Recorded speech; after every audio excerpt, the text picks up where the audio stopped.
Zero न्यूजच्या बातमीपत्रामध्ये आपलं सर्वांचं स्वागत। लाल टाकी यंग पार्टीतर्फे पारंपरिक पद्धतीने विसर्जन मिरवणुकीत सरबत वाटप। अहमदनगर शहराचे मोहरम हे महाराष्ट्रात प्रसिद्ध आहे। मागील 35 वर्षापासून सातत्याने लाल टाकी यंग पार्टीतर्फे दरवर्षी विसर्जन मिरवणूक गाडीमध्ये सरबतचे वाटप केले जाते।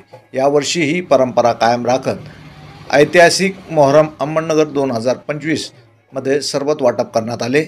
या सरबतचा लाभ परिसरातील सर्व हिंदू मुस्लिम बांधवांनी घेतला। लाल टाकी यंग पार्टीचे अध्यक्ष अल्ताफ आझम खान यांच्या मार्गदर्शनाखाली सरबत वाटप कार्यक्रम करण्यात आला। लाल टाकी यंग पार्टीचे सदस्य मोहसिन शेख, वस्ताद शफीक शेख, समीर शेख, साबिर शेख, अरबाज शेख, परवेज उर्फ राजू, अमजद खान, वसीम शेख, शाहरुख शेख, जुबेर शेख, फिरोज राठोड आदींनी कष्ट घेतले।